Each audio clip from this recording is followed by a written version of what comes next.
Catacombes d'Arkraigne. Bonjour Étienne. Et salutations Florent. Et bonjour à tout le monde pour cette vidéo tuto pour comment jouer à Catacombes d'Arkraigne, le jeu de rôle. Donc on va commencer par une petite présentation de la boîte de jeu. Donc bon, ça c'est la boîte de jeu, comme tu vois Étienne. C'est marqué. Hein. Ouais, tout à fait, Catacombes RPG. On va vite fait faire le tour du matos qui est fourni dans la boîte de jeu. Donc, on ouvre ça. Alors, on va se mettre de façon pratique. Donc, il y a les différents bouquins. Donc, le livre de règles. Le livre, bon là j'ai mis le livre avancé du personnage joueur, mais c'est dans la boîte de base, c'est le livre du personnage joueur simple. Le livre du MJ. Et le livre de quête. Voilà. Après, bon, il y a les divers plateaux de jeu. Ouais. Imprimé recto verso, on va dire. Côté donjon, côté forêt, les marais. Hop. Il y a la taille 5x5.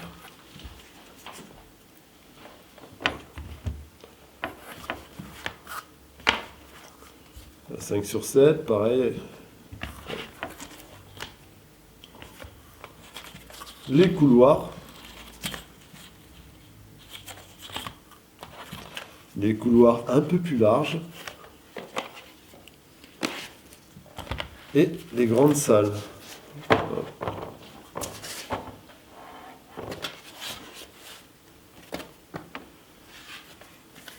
Alors, après, nous avons les différents dés. Alors, et les dés de puissance, les dés spéciaux, 2d6, plus le dé de localisation. Après, un petit sachet contenant tous les petits éléments. Alors, ça va être les éléments de donjon, ça va être le râtelier, les portes d'entrée. Donc, il y a divers, hein, le cadavre, bibliothèque, les effets, hein, quand on est en feu, par exemple, ou des points de vie, des blessures. Il y en a pas mal, je ne les présente pas tous. Hein. Non. Et bien sûr, ces pions d'atelier, de coffres et tout ça peuvent être remplacés, si vous êtes fan de figurines, par des petits objets aussi. Oui, tout à fait, oui. Après, il y a la collection là, qui va sortir bientôt, la collection en 3D. Et ça permettra de rendre vos parties plus réalistes. Voilà, oui. Et après, nous avons les cartes. Alors, il y a plusieurs types de cartes. Nous avons les cartes trésor, d'accord. Il y a les potions magiques. Hop. Bon, là, c'est que les potions magiques. Nous avons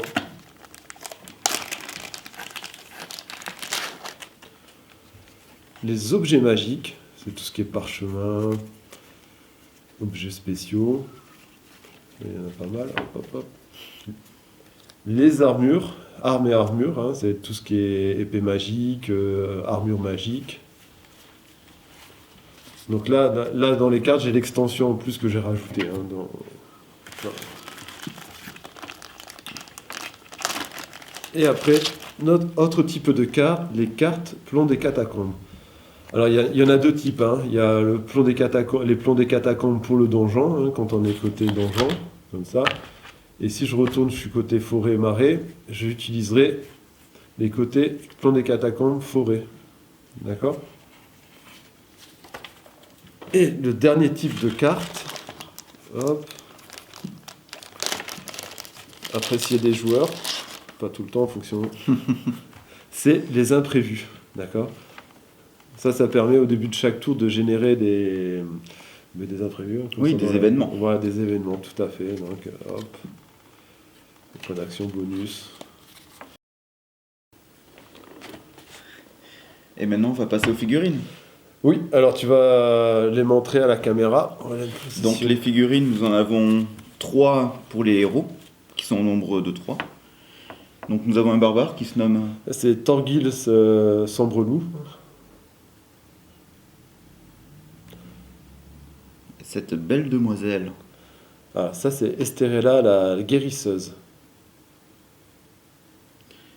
Et la dernière, qui... C'est Tinuviel, c'est l'assassin vampire.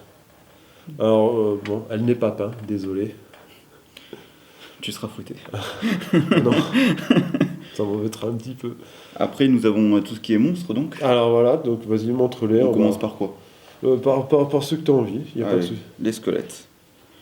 Nous avons donc 5 squelettes au corps à corps, Voilà, avec des petites faux, des faucilles, des kamas. des kamas. Alors, en japonais, ouais, c'est Allez, des niveaux, kamas. ouais. Alors, en sachant que chaque monstre peut être joué à 3 niveaux différents, c'est-à-dire que c'est évolutif. Au Suivant le niveau des joueurs. Voilà, en fonction du niveau de difficulté du scénario. Et bien, par exemple, niveau novice, ils vont avoir certaines caractéristiques, et plus on augmente de niveau, plus les monstres sont puissants. Donc, D'accord, voilà. c'est intéressant. Donc, dans la lignée des squelettes, nous avons les squelettes archers. Donc ça, c'est appelé, on les nomme les chasseurs.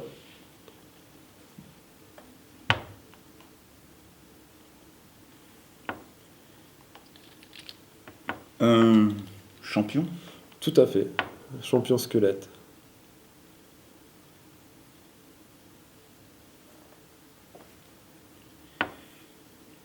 Et au final, leur chef, une liche, ou un liche, ça dépend. Ça dépend, comme t'as envie.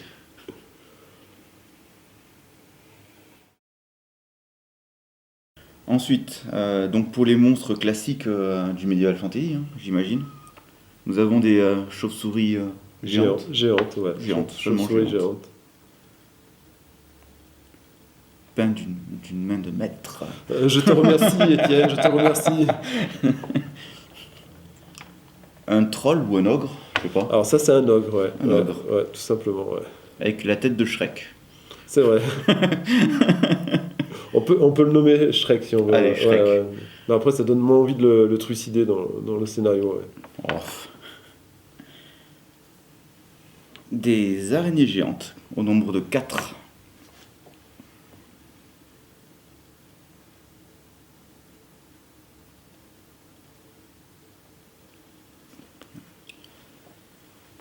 Des dieux de la mort. Alors, c'est des spectres. Alors, en fonction du niveau, soit on appelle ça des fantômes, soit des ectoplasmes, ou soit des spectres. D'accord.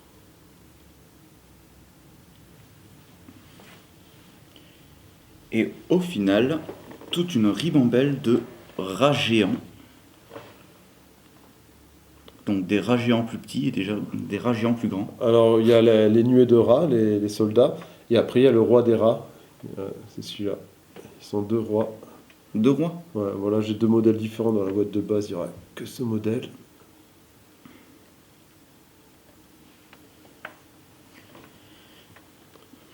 Et on a fait le tour des figurines qui sont données à la boîte de base. Après, il y a aussi, bon, pour ceux qui le veuillent, j'ai amené 3 héros supplémentaires. Il y en a certains qui l'ont pledgé sur le Kickstarter. Donc, Skojen, le nécromancien.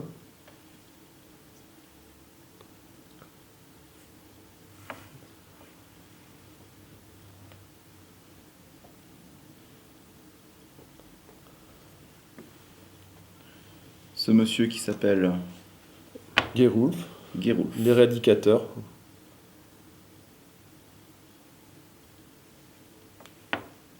Et au après, final, Irf, le chasseur.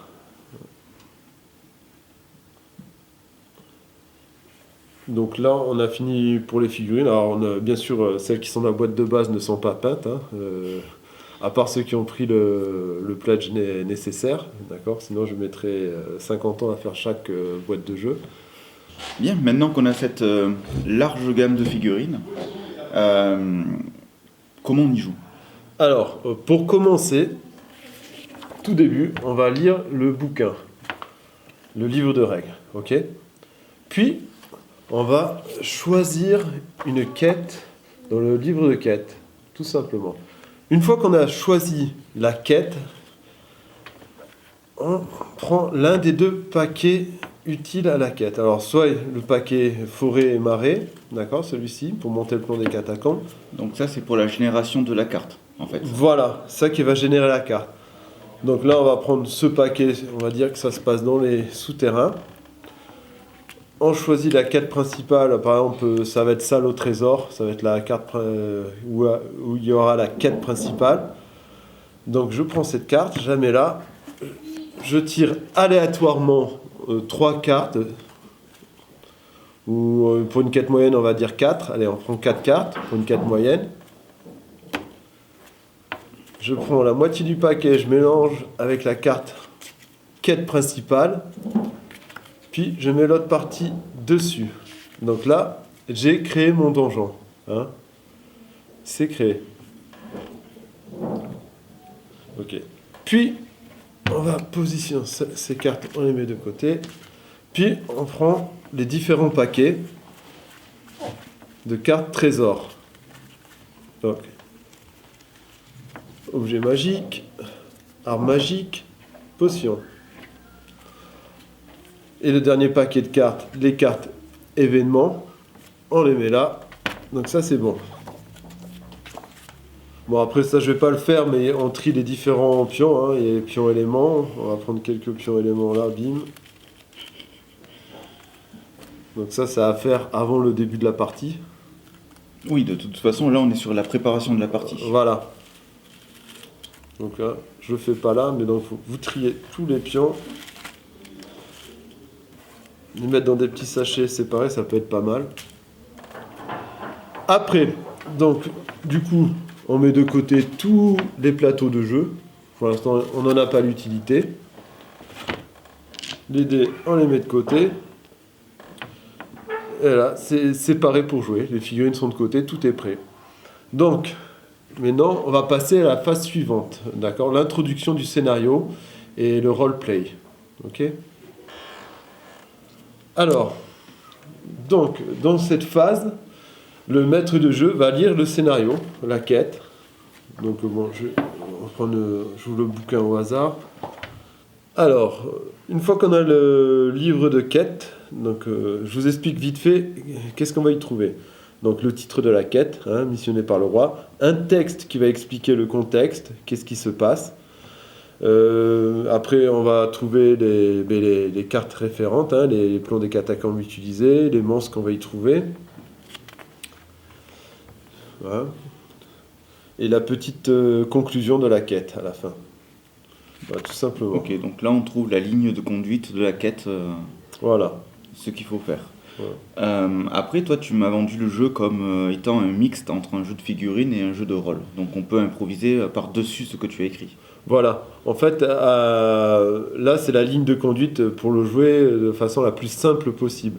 Après, on peut partir sur des parties vraiment totalement jeu de rôle. Oui, pour ceux qui sont habitués à ce genre d'exercice. Voilà, ouais, c'est le but. C'est là où on rencontre mi-jeu de rôle, mi-jeu de figurines, parce qu'on part sur un jeu de figurines qui est totalement adapté à du jeu de rôle. D'accord. Voilà. Donc, d'où les phases roleplay que je dis, qu'on peut, par exemple là il y a un petit tableau au cas où le personnage joueur veut négocier la prime que le roi propose. Et bien là j'ai fait un petit tableau qui simplifie, le joueur fait un test de charisme et en fonction du résultat, s'il fait 1 il a que 1000 écus, s'il fait 10 ou plus là il a 24 000 écus.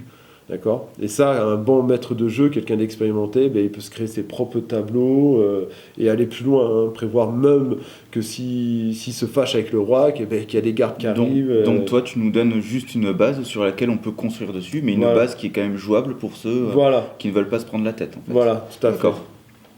Voilà. Donc voilà pour les quêtes. Après... Donc, quand on va commencer à jouer,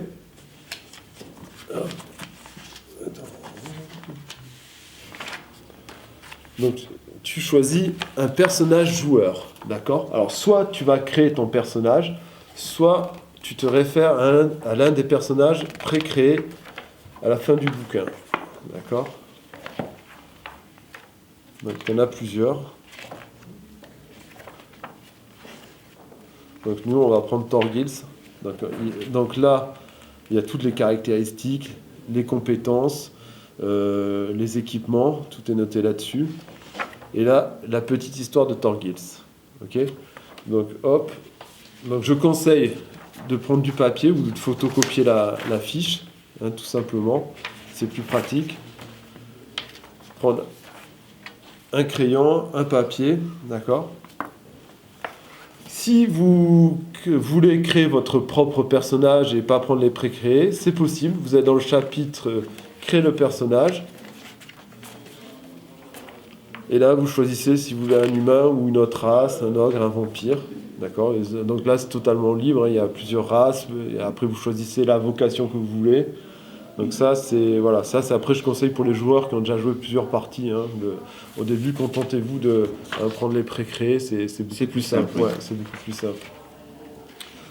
Donc ça, c'est pour la création des personnages. Ok ? Bien. Du coup, maintenant que j'ai mon personnage, en fait, comment je fais pour entrer dans le donjon ? Alors, pour rentrer dans le donjon, on va passer en mode combat, d'accord ? Donc on va retourner la première carte. Donc là, c'est la carte couloir. Donc on tire la... Donc là, je cherche la tuile du couloir. Tout à fait. On place le petit pion porte, fermé bien sûr. Et le barbare va se positionner à l'autre bout du couloir. Et puis, moi je vais... Alors ça, je le fais de façon cachée. Normalement, il n'est pas censé savoir ce qu'il y a dans ce que je vais générer. Donc, je génère le contenu de la salle. D'accord ? Donc, personnage du MJ sur 6+, en lançant un dé. Donc, sur la première salle, il n'y a pas de personnage. D'accord ? Piège à pointe, je lance un D6. Sur 4+, il y en a. Donc là, je vais positionner, de mémoire, je vais positionner... par exemple, je vais dire que là, il y a un piège à pointe. Un deuxième piège à pointe sur 4+, il n'y est pas. Le tonneau sur 5+, il n'y est pas. Le tonneau créature sur 5+, il n'y est pas. Donc là, il y a juste un piège à pointe à ce niveau-là. Mais lui, il n'est pas au courant. Oui, je ne suis pas censé le savoir. Donc voilà. Mais tu ne le sais pas, tu as oublié. J'ai oublié. Donc, maintenant qu'on est en mode combat, ça va fonctionner par tour de jeu. À chaque tour, il y a le tour des personnages joueurs, le tour du MJ, le maître de jeu. Lors de ce tour, le personnage joueur peut choisir différentes actions. Hein. Bon, je ne vais pas tous les montrer. Les principales, hein, on va au chapitre... Au chapitre action. Donc il y a courir, marcher, attaquer au corps à corps, tirer... Fouiller, il peut fouiller une case, enfin voilà, c'est assez intuitif en fait. Vous pouvez même créer des actions, hein, c'est inventer une action. Le MJ peut la valider ou pas la valider ou ne pas la valider, d'accord ? C'est totalement libre. Hein. Donc après il y a des actions spéciales comme provoquer un duel, Oui, ça, discours. C'est sûrement débloqué grâce aux compétences, j'imagine. Non, pas tout ça. En fait, provoquer un duel, on peut provoquer un duel à n'importe quel personnage avec une caractéristique égale ou au-dessus de nous. Ça doit être expliqué. Tout est expliqué là-dedans. Enfin voilà, et plus on a un niveau de caractéristique élevé, plus c'est facile justement d'utiliser cette action, bien sûr. D'accord. Voilà. Donc ça va fonctionner comme ça. Il a 4 points d'action, le barbare, pour débuter. Il va dépenser ses 4 points d'action en faisant des actions. Donc par exemple, courir, c'est un point d'action. Il va avancer de 2 cases.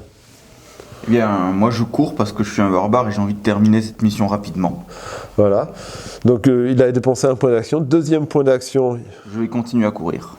Donc là, c'est un barbare et il ne savait pas qu'il y a un piège. Il a marché sur le piège. Donc là, il vient de se choper le piège. Donc il perd 4d6 PV. 5. 14 PV en moins. Donc là, je prends les petits pions blessures. Sachant que sur ma fiche personnage, je vois que j'en ai 25 en début de jeu. Tout à fait. C'est ça. Voilà. Donc là, il a perdu 14 PV. Il peut continuer quand même son tour, hein, le piège. Mais là, si j'avais marché, j'aurais pu détecter le piège, c'est ça? Alors, si tu aurais marché, tu aurais eu une chance de l'esquiver en faisant un test d'agilité. D'accord. Voilà. Mais là, tu as couru, tu l'as pris de plein fouet. Ok.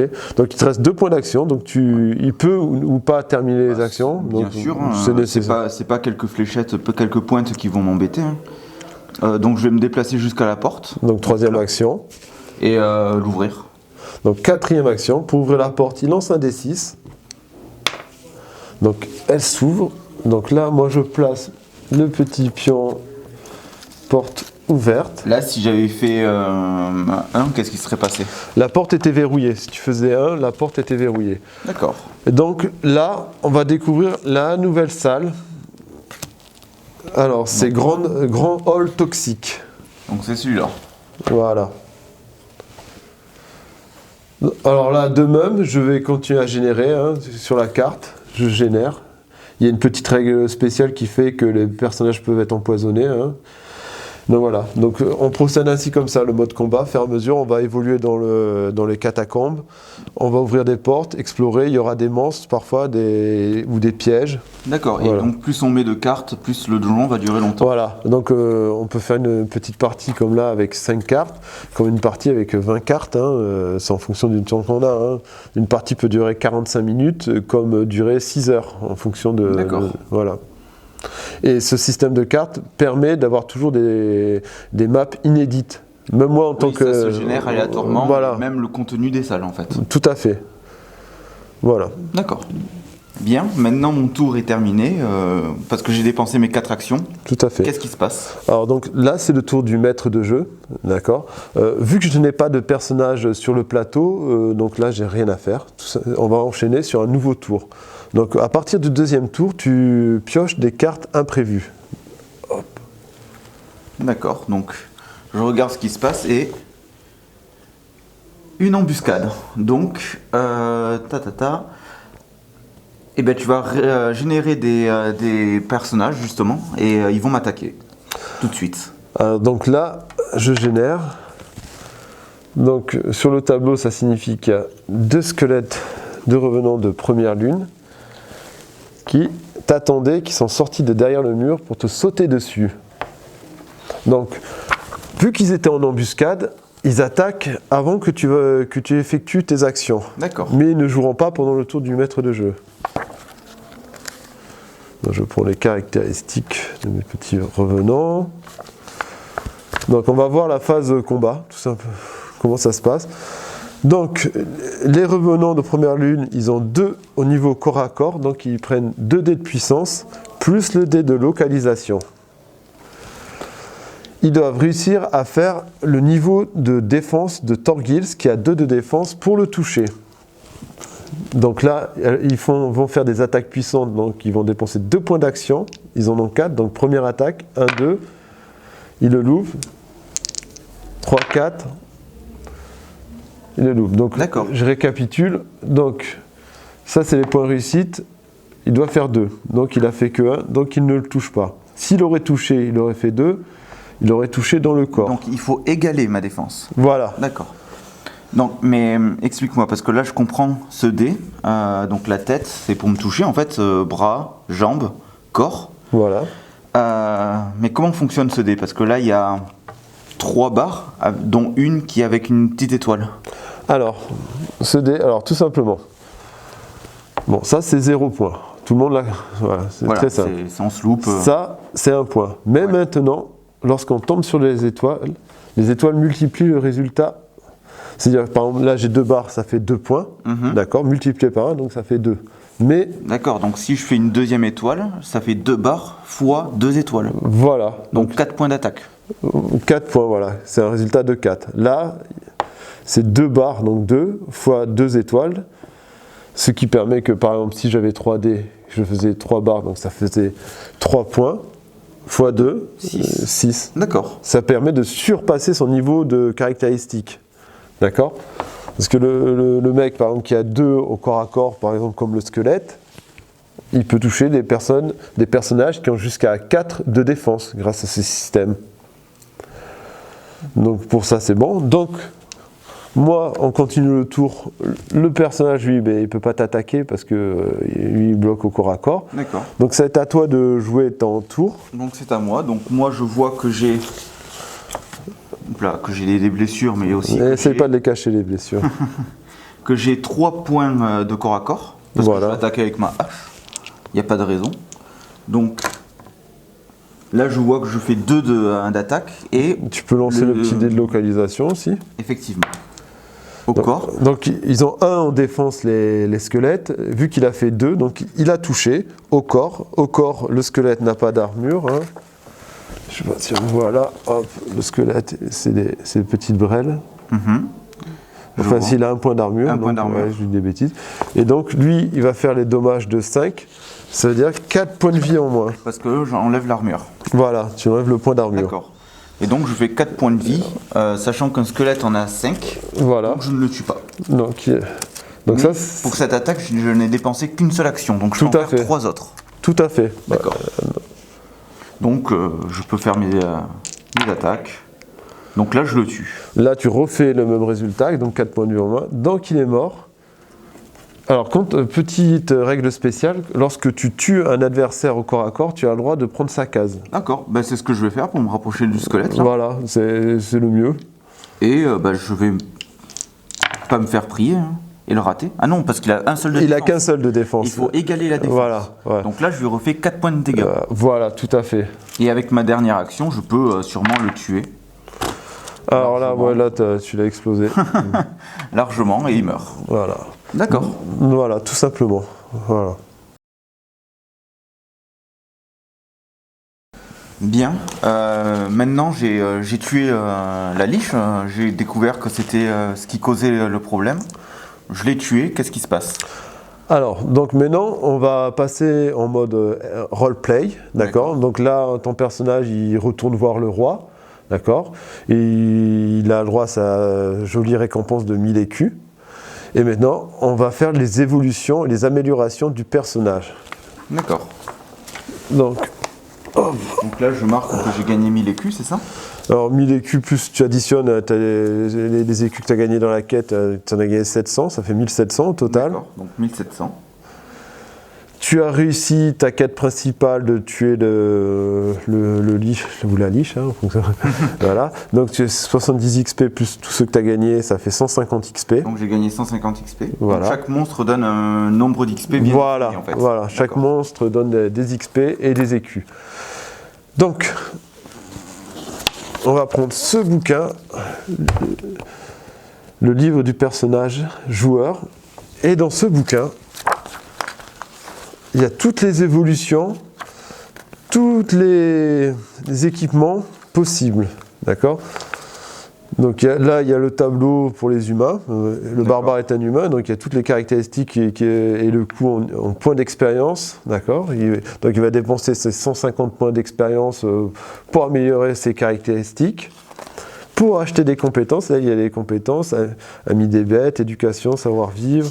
Alors il y a les compétences des humains, des compétences générales et les compétences du barbare. Vu que c'est un barbare, c'est sa vocation, donc il pourra avoir des... Hop, je cherche le chapitre barbare, donc hop. Le barbare, il peut devenir super costaud, frénésie, attaque tranchante, peau d'ours, maître d'armes, enfin voilà. Donc en fait, il y a 3 sets de compétences qu'on peut acheter avec les points d'expérience. Voilà. Donc les générales qui sont accessibles quel que soit le personnage. Voilà. Des compétences raciales qui sont accessibles pour moi humains, donc les compétences humaines. Tout et après celles de la classe ou de la vocation. Voilà, tout à fait. Voilà. Donc ça, voilà, c'est des améliorations avec lesquelles on va utiliser les points d'expérience. Ouais, et donc faire évoluer le personnage. Voilà. Après, nous avons les écus, l'argent. Avec l'argent, il peut aller en ville et les dépenser. Donc le chapitre ville est ici. Donc il y a plein de boutiques, hein, ça va de l'armurerie, d'accord. Il peut aller voir l'oracle. La boutique des sorciers, il peut, bon, si c'est un magicien, il peut acheter des créatures magiques, hein, comme le clown maléfique qui est fourni avec le livre de règles avancées. Il peut aller dans la forêt pour avoir un animal. Il peut engager un mercenaire. Enfin voilà, il peut même aller jusqu'à acheter de l'immobilier, un château, un laboratoire. D'accord. Voilà, donc voilà, il va dépenser ses sous en gros. D'accord, donc les compétences et l'équipement pour affronter toujours plus puissant, quoi. Voilà, tout à fait. D'accord. Voilà. Voilà, au fil des aventures, le personnage va devenir de plus en plus puissant, donc le niveau, comme j'ai dit tout à l'heure au début de la vidéo, va augmenter, d'accord ? Donc on a fait le tour des règles. Donc après, en tant qu'auteur du jeu, je voulais que ce jeu soit à la fois un jeu de plateau avec figurines et aussi un jeu de rôle. Donc il faut savoir l'exploiter. Alors au début on peut jouer très simplement, guidé par le livre de quête et en faire qu'un simple jeu de plateau. Mais après, je vous invite quand même à l'exploiter en tant que jeu de rôle. Le jeu est fun quand on le joue en jeu de plateau, mais il prend tout son sens quand on commence à mettre du rôle en fait. Tout à fait. Comme quand je joue mon barbare pour franchir la porte. C'est là où en fait le jeu va prendre tout son sens, prendre un rôle et le jouer à fond. Ah oui, carrément, carrément. Et c'est très intéressant justement d'avoir l'interaction entre plusieurs personnages joueurs qui jouent leur rôle. Hein. Comme tu as dit, le barbare, eh bien, il fonce et il s'en fout s'il y a des pièges ou pas, il va défoncer à la porte. Et évidemment, là, pour la présentation, j'étais seul joueur, mais quand autour de la table on est 3 ou 4 joueurs, ça commence à devenir encore plus drôle en fait, avec les interactions. Après, dites-vous, c'est un jeu de rôle, le but, c'est pas spécialement de gagner, il n'y a pas de victoire, en fait, le but, c'est de s'amuser. C'est ça. D'accord. Et c'est ce qu'on vous propose, c'est de s'amuser. Voilà. Après, il y a beaucoup, au niveau des bouquins, il y a beaucoup de possibilités, ça offre beaucoup de possibilités. En ville, il y a beaucoup de choses à acheter, beaucoup de compétences. Donc, c'est énorme, quoi. C'est l'étendue et ça laisse place à la création. On peut imaginer n'importe quoi. C'est ça, imaginez. N'hésitez pas, quand vous auriez pris un peu d'expérience, à aller plus loin que ce que le livre vous propose. Oui, après on peut imaginer, on prend un personnage, un ogre barde par exemple. Évidemment. Voilà, un truc complètement loufoque, c'est à vous vous le jouerez en plus en tant que scénario, votre gros ogre là, bien costaud là, qui arrive avec sa grosse massue mais qui fait que chanter dans les catacombes. D'accord, on peut partir sur des situations comme ça. Vous pouvez partir sur beaucoup de situations, oui. Donc le jeu, quand vous jouez à Catacombe, vous ouvrez une porte et voilà, après c'est à vous de créer, vous pouvez aller beaucoup plus loin, imaginez même de créer des quêtes, en vous référant, il y a tout le matos, enfin toutes les références possibles de monstres et tout dans le livre de règles avancées, voilà, votre seule limite en fait c'est votre imagination, c'est simplement, ouais. Donc voilà, on a fait le tour d'un petit peu tout là. Donc j'espère qu'on a été clair. Hein, voilà, donc on va faire un petit test de charisme pour voir si on a été clair. Donc moi j'ai 10 en charisme. Je pense pas non, mais vas-y. Les rêves, l'imagination et tout ça. Alors on va calculer comme j'ai dit les points. Oh là là, j'ai fait un super résultat. 2, 3, 4, 5 x 3, 15. Résultat 15. Donc là vous avez tout compris au jeu là. Donc il n'y a pas de questions ni rien, vous êtes OP. Ok. Ok. Alors, bon, on peut vous dire au revoir et à bientôt. Et à bientôt dans les catacombes. Allez, ciao. Catacombes Dark Reign.